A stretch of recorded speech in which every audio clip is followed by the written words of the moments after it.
जय हिंद मेरे सभी प्यारे दोस्तों को। तो चलिए आज से स्टार्ट करते हैं प्रैक्टिस सेशन। डेली बेसिस पे आपका 5 to 10 क्वेश्चन आएगा, जो कि पहला क्वेश्चन आपके सामने है। ये मल्टीपल टाइम आपके एग्जाम हॉल में पूछा गया है।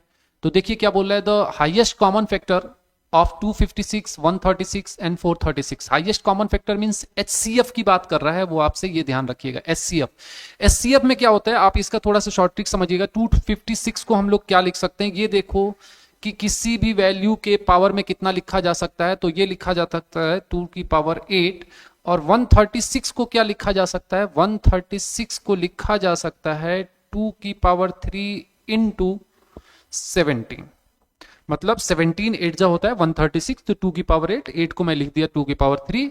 और 436 को कितना लिखा जा सकता है, ये भी देखिए कि 2 की पावर में कुछ आ रहा है क्या, तो 2 की पावर में आ रहा है 2 इंटू 109, 109। आप जब इसके फैक्टराइजेशन करेंगे तो 2 इंटू 2 इंटू 109 आएगा। अब हाईएस्ट कॉमन फैक्टर का शॉर्ट फॉर्म क्या है कि देखो कि तीनों में कौन सी वैल्यू का पावर कॉमन है। तो हमें दिख रहा है 2 की पावर 8, 2 की पावर 3, 2 की पावर 2, ये कॉमन है। तो इसमें से जो सबसे कम पावर वाली वैल्यू है वही इसका एचसीएफ हो जाएगा। तो इसका एचसीएफ हो जाएगा 2 की पावर 2, 2 की पावर 3, 2 की पावर 8।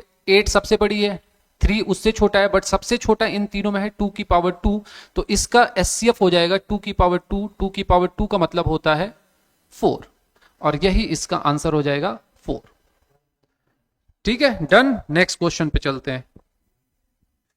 नेक्स्ट क्वेश्चन पे चलते हैं, अब देखिएगा आप। क्वेश्चन नंबर सेकंड क्या है, क्वेश्चन नंबर सेकंड देखिएगा, बहुत बेहतरीन क्वेश्चन है, बहुत बेहतरीन सा क्वेश्चन है। आप लोग बात अब समझना। बोल रहा है कि Malay by A guava 300 rupees per KG. बोल रहा है कि एक मलय नाम का पर्सन है, 300 रुपया पर केजी से गुआवा खरीद रहा है, 300 रुपए में 1 केजी गुआवा खरीद रहा है, और सेल कर रहा है 25 रुपए का 100 ग्राम, 25 रुपए का 100 ग्राम।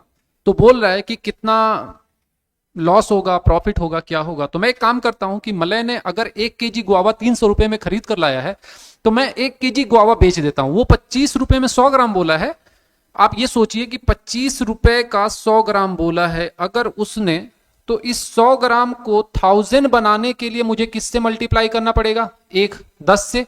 तो यहां पर भी 10 से मल्टीप्लाई कर दो। मीन्स सिंपल सा लॉजिक है कि 1000 ग्राम बेचने में, 1000 ग्राम बेचने का मतलब है कि 1 केजी बेचने में आपको उसको जो पैसा मिला होगा वो 250 रुपए का, 250 रुपए मिला होगा। मीन्स 250 रुपए पर केजी बेचा होगा उसने। और कितने में खरीद के लाया था भाई साहब, 300 में। 300 में खरीद के लाया, 250 में बेचा, तो कितने रुपए का लॉस हो गया, 50 रुपए का लॉस हो गया। कॉस्ट प्राइस क्या होगा आपका, 300। तो 50/300 इंटू 100। अगर आपको फ्रैक्शन मालूम है तो 0 से 0, 5, 6 या 1/6 की वैल्यू होती है। 6 से 100 को डिवाइड करोगे तो आ जाएगा 16.67% का 50 रुपए का लॉस हुआ था। तो 6.67% का क्या हो जाएगा, आपका लॉस हो जाएगा। ध्यान रखिएगा, 300 रुपए में खरीद के लाया, 250 रुपए में बेच दिया 1 केजी। चलिए नेक्स्ट क्वेश्चन पर आते हैं, ये ध्यान रखिएगा अब आप। Next question, question number third. Question number third बोल रहा है कि इनमें से कौन सा स्मॉलेस्ट नंबर है, कौन सा स्मॉलेस्ट नंबर है, ये ध्यान रखिएगा। आपके ऑप्शन से ही चलता हूं, यहां पे मिस है, वो चारों पॉइंट होना चाहिए था बट नहीं है। ऑप्शन से ही हम लोग देख सकते हैं कि कौन सा इनमें से चारों में से सबसे स्मॉलेस्ट है। अच्छा, 15/20 को क्या लिख सकता हूं, अगर 15:20 है तो इसका मतलब क्या हो जाएगा 15/20, और ये क्या हो जाएगा 7/21, और 21/25। मैं यहां पे जस्ट अभी लिख रहा हूं, थोड़ा सा आप लोग देख लीजिएगा, 17/25। इसको क्या लिख सकता हूं, 5 3 जा 5 4 जा लिख सकता हूं, मीन्स 3/4। इसको क्या लिख सकता हूं, 7/3 मीन्स 1/3। इसको लिख सकता हूं, ये किसी भी वैल्यू से डिविजिबल नहीं है, तो 21/25। और इसको लिख सकता हूं 17/25। अब एक चीज ध्यान रखना, किसी भी आपको ऐसे question ascending order, descending order में भी लगाने को मिल जाएगा, तो वहां पर भी सोचना। और यहां पे सबसे छोटा फ्रैक्शन आपसे पूछा गया है, सबसे छोटा रेशियो पूछा गया है, तो सबसे पहले इनके बीच का रेशियो देखो कि डिफरेंस देखो कितना है। यहां पे है 1, यहां पर है 2, और यहां पे है 4, और 25 माइनस 17 यहाँ पर है 8। तो जो भी डिफरेंस आया ना उसका एलसीएम लो। 1 2 4 8 का एलसीएम होता है 8। इस 1 से 8 को डिवाइड करोगे तो 8 टाइम, तो यहाँ पे 8 से मल्टीप्लाई करो। 2 से 8 को डिवाइड करोगे तो 4 टाइम, और 4 से 8 को डिवाइड करोगे तो 2 टाइम, और 8 से 8 को डिवाइड करोगे तो 1 टाइम। ठीक है, चलो 8 3 जा 24, पहला इंफॉर्मेशन आ गया। 4 1 जा 4, 21 2 जा 42, और 17 1 जा 17। अब न्यूमरेटर में जो सबसे छोटी वैल्यू आई होगी इन चारों में, वही सबसे छोटा रेशियो होगा। तो 24 4 42 और 17 में सबसे छोटा वैल्यू कौन सा है? 4। तो यही आपका मीन्स 7/21 सबसे छोटा रेशियो हो जाता। सबसे छोटा रेशियो क्या हो जाता? 7/21। तो ये भी एक नया कॉन्सेप्ट आपको मिला क्या, कि असेंडिंग ऑर्डर या डिसेंडिंग ऑर्डर में लगाना हो तो लगा सकते हैं। अगर असेंडिंग ऑर्डर में लगाना होता तो क्या होता? सबसे छोटा वैल्यू ये, फिर थर्ड नंबर पे ये, और फोर्थ नंबर पे ये आ जाता। मीन्स पहला, दूसरा, तीसरा एंड चौथा। सबसे बड़ा ये होता, सबसे छोटा ये होता। ठीक, डन है। नेक्स्ट क्वेश्चन पे चलते हैं। अब क्वेश्चन नंबर थर्ड हो गया, फोर्थ पे आते हैं। फोर्थ बहुत बेहतरीन सा क्वेश्चन है, ये ध्यान रखिएगा आप लोग। फोर्थ क्या बोल रहा है कि certain some is lent on simple interest. बोल रहा है सिंपल इंटरेस्ट का क्वेश्चन है, बहुत बेहतरीन सा क्वेश्चन है। क्वेश्चन इसी लेवल का आता है आपके एग्जाम हॉल में। बोल रहा है कि एक सर्टेन सम है, उसको 4% पर रेट ऑफ इंटरेस्ट पे 3 साल के लिए दिया जाता है। मीन्स एक साल में अगर वो 4% इंटरेस्ट ले रहा है तो 3 साल के लिए दे रहा है, और 8% पर एनम फॉर 4 ईयर। मतलब अगर 8% पे दे रहा है तो 4 साल के दे रहा है, मतलब 8 साल के लिए दे रहा है। 8% पे दे रहा है तो 4 साल के लिए दे रहा है।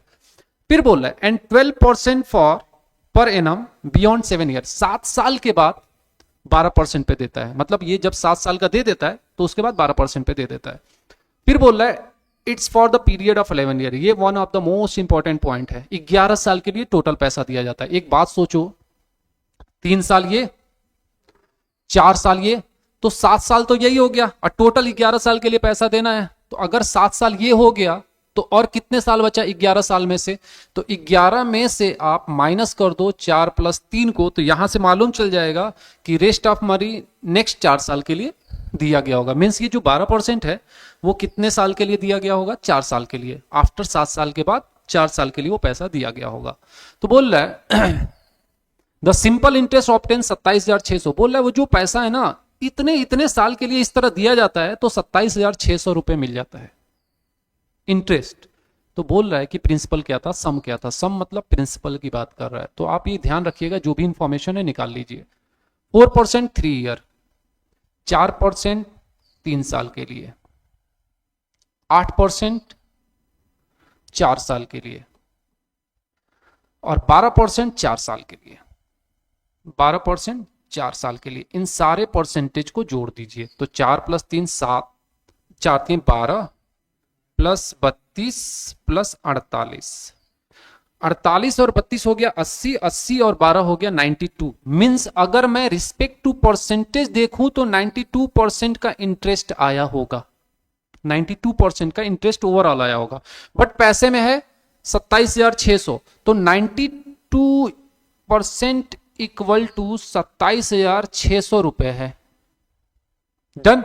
तो 92 से ये देखिए कि ये कितनी बार में कैंसल आउट हो जाएगा। तो 92 से ये 3 टाइम में कैंसल आउट हो जाएगा। तो 1% इक्वल टू हो जाएगा 27600 डिवाइडेड बाई 92। 9 3 जा 27, 92 3 जा 300। मीन्स 1% की वैल्यू आ गई 300।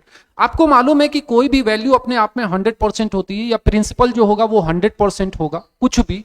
और यहां पे 1% की वैल्यू जब 300 है तो 100% की वैल्यू निकालने के लिए 100 से इधर भी मल्टीप्लाई कर दो तो ये 100% आ जाएगा। तो जाहिर सी बात है कि 100 से इधर भी मल्टीप्लाई करना पड़ेगा, तो ये आपका 100% की वैल्यू हो जाएगी। 100% की वैल्यू हो जाएगी 30,000, और 30,000 का मतलब होता है क्या? 100%। यही जब आपने मल्टीप्लाई किया तो ये आ गया 100%, और 100% का मतलब वो होता है आपका प्रिंसिपल। डन। तो ये आपका आंसर हो जाएगा 30,000 उसका प्रिंसिपल था। तो इसमें ओरल भी कर सकते थे, इसमें ज्यादा आपको पेन चलाने की जरूरत नहीं थी, ये आप ओरल कर सकते थे कि 12, 32, 48 जोड़ा 92, बस एक कैलकुलेशन, डन। नेक्स्ट क्वेश्चन पे बढ़ते हैं।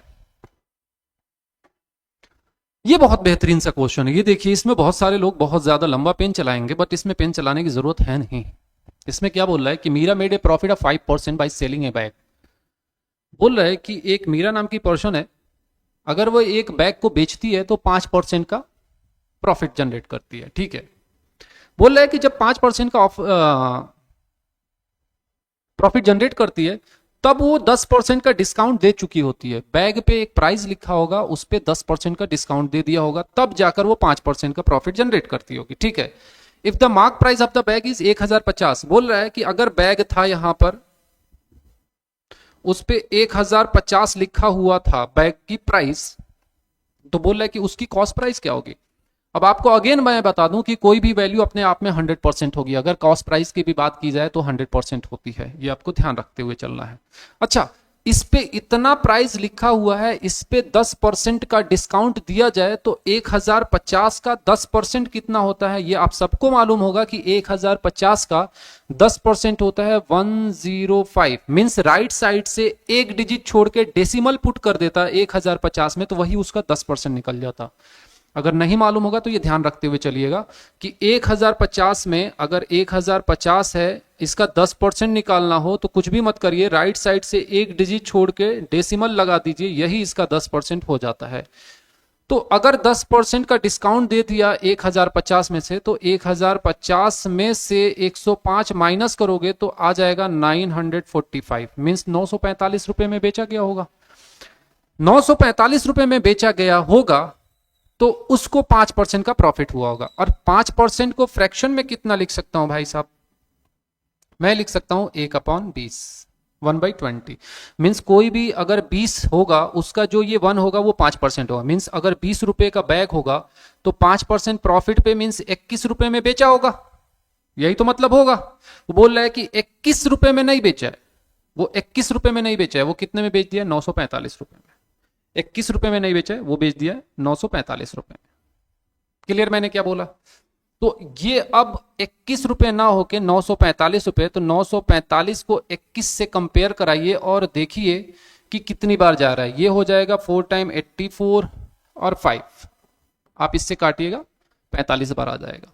ये आ गया कि 45 बार। तो जो ये आपका सेलिंग प्राइस था, ये आपका एसपी था, और ये आपका कॉस्ट प्राइस बन चुका है।